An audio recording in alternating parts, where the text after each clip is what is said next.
नमस्कार, the wire में आपका स्वागत है। मैं हूं आरफा खानम शेरवानी। कोरोना वायरस से जंग लड़ते लड़ते एक और जंग जो हम लड़ रहे हैं वो है सांप्रदायिकता से, भेदभाव से। और इसी तरह का एक मामला सामने आया है मध्य प्रदेश के बैतूल का, जहां पर दीपक बुंदेले नाम के एक व्यक्ति जो कि पेशे से वकील हैं, उनके साथ मार्च के महीने में मारपीट की गई पुलिस के जरिए, क्योंकि उनकी एक बड़ी सी दाढ़ी है, उनकी पहचान अलग मानी गई। उनको समझा गया, पुलिस ने समझा कि शायद वो मुसलमान हैं।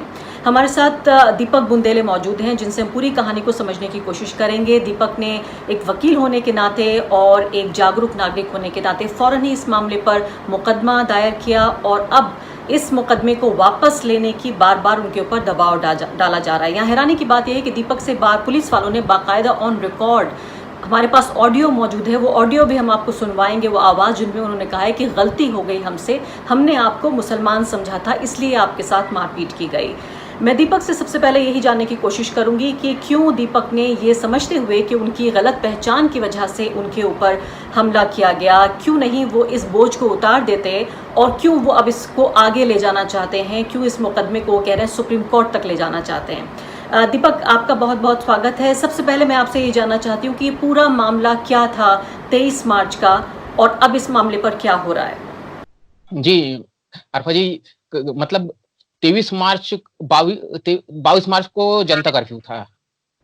23 मार्च को ब्लैंक था, कुछ नहीं था। 144 लगी हुई थी शायद बैतूल में।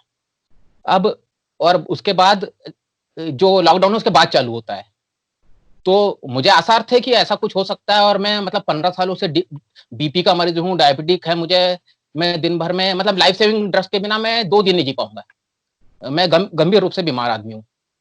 तो मैं गया, मेरे घर से 200 या 300 मीटर दूर कुछ पुलिस वालों ने मुझे रोका। कहाँ जा रहा है? मैंने कहा भाई हॉस्पिटल जा रहा हूँ। मैं अकेला था, पैदल जा रहा था, क्योंकि मुझे पता था कि भाई रास्ते में कुछ पुलिस रोक रही है, इसलिए मैं गाड़ी लेके नहीं गया, अपनी बाइक लेके नहीं गया।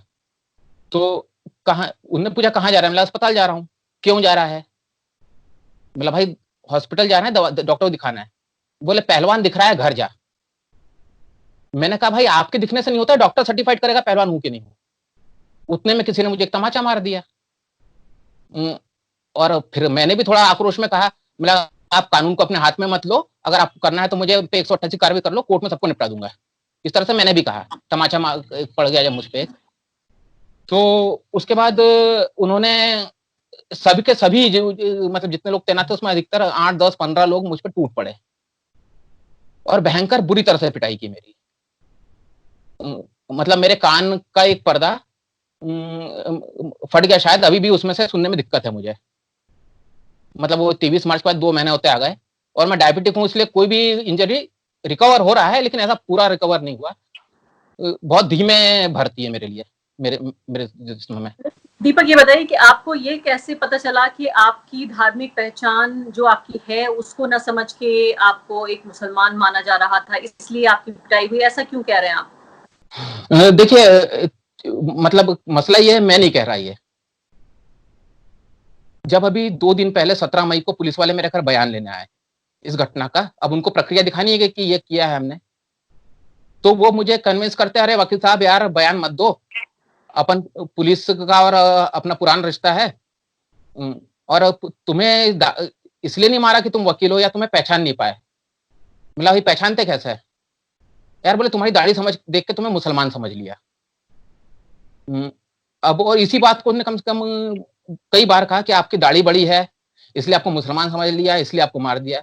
मैंने ये भी कहा कि भाई आप मुसलमान समझ के किसी को कैसे मार सकते हो? तो बोले, फिर उन्होंने कहा कि जब भी राइट होता है तो पुलिस है जो है वो हिंदुओं के पक्ष में खड़ी होती है, ये बात मुसलमान भी जानते हैं। ये बात सारी ऑन रिकॉर्ड है, मेरे पास सारी रिकॉर्डिंग है। अब इस तरह से इन्होंने कहा, और फिर भी बयान बदलने का प्रेशर बनाते रहे। और अब जब बयान नहीं बदले, मैंने कहा भाई हेड साहब, आप तो जो बयान मैं दे रहा हूँ वो लिखो, सामने वाली पार्टी अपना पक्ष कोर्ट में रख देगी, वो सही थी गलत थी, या हो सकता है मैं गलत हूँ, कोर्ट को बता दे। लेकिन वो चाह रहे थे मामला खत्म करो। और मैंने कहा कि मैं स्टेट बार, नेशनल बार, सब जगह लिख चुका हूँ, भारत के राष्ट्रपति तक हर जगह लिख चुका हूँ, मैं सुप्रीम कोर्ट को लिख चुका हूँ, मैं हर जगह लिख चुका हूँ मैं इस घटना के बारे में कि आपने मेरे साथ पिटाई की। तो इस वार्तालाप के दौरान वो कहते हैं कि आप मुसलमान दिख रहे थे इसलिए आपको मार दिया, अगर उनको पता होता आप हिंदू हो, आप तो हमारे भाई हो, आपको नहीं मारते।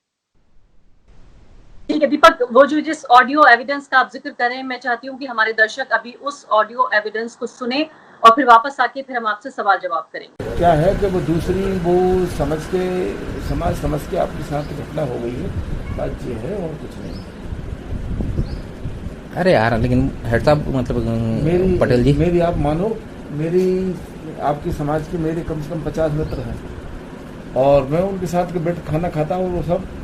और बड़ा क्या है कि मैं नहीं कह रहा, हम कह रहे हैं, मैं नहीं बोलता, हम कह रहे हैं कुछ नहीं मेरे साथ कोई घटना वो जो भी हुई जाने घटना नहीं हुई, मारपीट नहीं हुई, जो सब लिख देता काम नहीं और जो भी हुआ लिख दिया अपन ने। अरे यार देखिए, अब आप भी पुलिस है, मैं भी वकालत कर रहा हूँ इतने सालों से, मुझे पता है कि अब ऐसा अब झूठा बयान क्यों दूं जब मैं इतना कर रहा हूँ। तो मतलब उनको थोड़े से मतलब मेरा आपसे कोई व्यक्तिगत द्वेष नहीं है, आपसे कोई व्यक्तिगत द्वेष नहीं है। वो आपका सही कहना है, वो आपका सही कहना है। हम भी उस दुख से आपके दुख से मैं भी दुखी हुआ, मुझे भी पता लगा।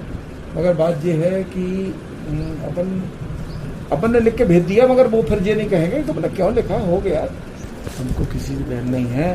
पुलिस जब भी हिंदू मुस्लिम राइट होता हिंदुओं का ही साथ देती, ये मुसलमान भी जानते, मगर वो अनभिज्ञता में आपके साथ में घटना हुई है, उसके लिए हमारे पास कहने को कोई शब्द नहीं है मेरे पास, मैं ये जानता बस। और जो भी आपकी नहीं, उस दिन ना हिंदू मुस्लिम राइट थे ना कुछ था, कुछ नहीं था उस दिन।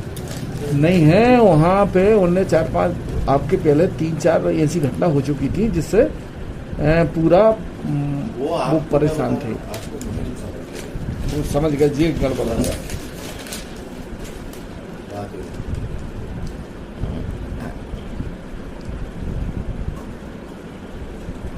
तो क्या आप कह रहे हो मुसलमान समझ के मार दिया मुझे? हाँ वो घटना हुई, क्योंकि वो हाँ दाढ़ी तो मेरी कब से बड़ी है, कभी कटी नहीं है। वो इस कारण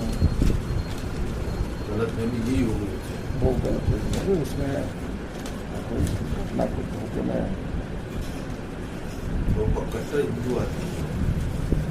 दीपक ये बताइए कि जब आपको ये पता चल गया कि ये हमला आपके ऊपर नहीं था बल्कि ये एक तरह से एक मिस्टेकन आइडेंटिटी का या एक तरह से भूल हो गई पहचान में, तो फिर इस मामले को आप क्यों आगे लेके जाना चाहते हैं? जब ये आप पर हमला नहीं है, मुसलमान मान के किया, आप मुसलमान नहीं है, तो क्यों आपको लगता है कि इसको आगे बढ़ाना चाहिए बात को? मैडम ये बहुत दुखी करने वाला सवाल है।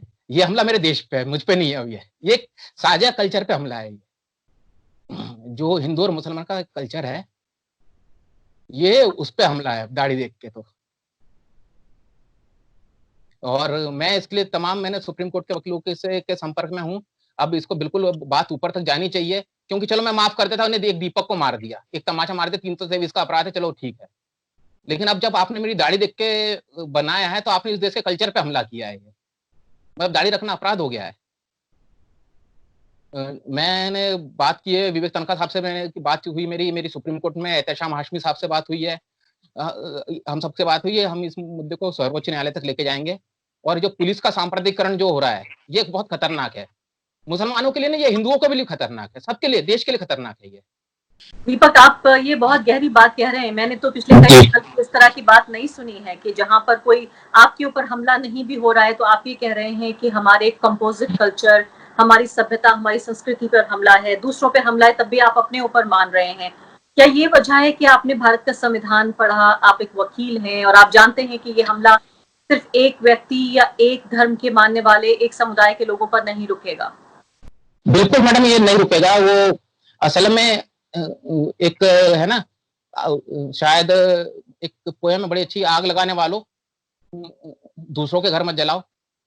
वो बड़ा अच्छी लाइन है कि आग किसी का घर नहीं देखती, वो आग लगेगी तो दूर तक जाएगी, फिर उसे धर्म जात मजहब समझ में नहीं आएगा, वो किसी को भी जला सकती है।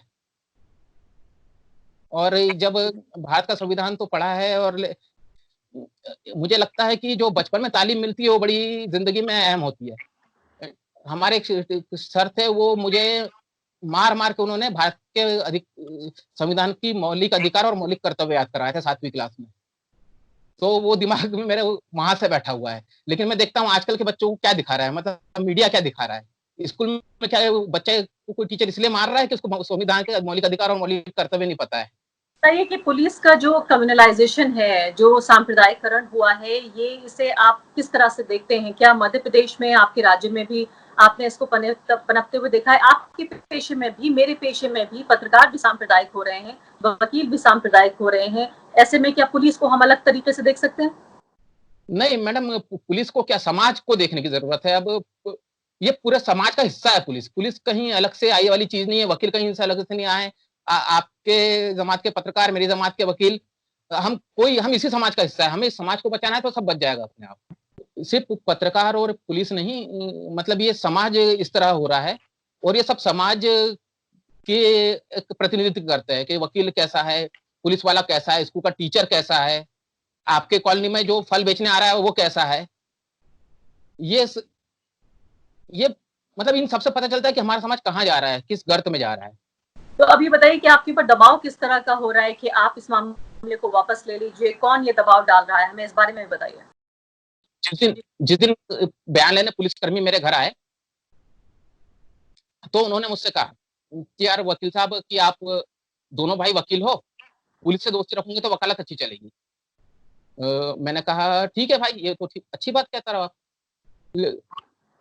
अब उसके बाद लेकिन वह बोले पुलिस से बैर रखने से पुलिस कभी आपको केस में फंसा देगी। अब आपके दोनों भाई का भी सवाल है। तो अब मैं समझ गया कि इनकी, जो अभी गांधी की बात कर रहे थे, उन्होंने गांधी का भी जिक्र किया है। आप सुनोगी तो पता चलेगा कि हम, वो कहते हैं हम गांधी के बच्चे हैं। तो मैं समझ गया इनका रंग बदल रहा है। तो मैंने कहा नहीं, आप बयान नोट करिए, बाकी तो अब देख लेंगे हम, केस में फंसाएंगे या नहीं फंसाएंगे हम तब देख लेंगे। तो इस तरह से कोई राजनीतिक दबाव? अभी तक तो नहीं, लेकिन बिल्कुल होगा। पुलिस के ऊपर कोई राजनीतिक दबाव है जिसकी वजह से वो आपके ऊपर दबाव डालने की कोशिश कर रहे हैं? नहीं, इस पे मैं कोई टीका टिप्पणी नहीं कर सकता क्योंकि मुझे पता नहीं है ये बात।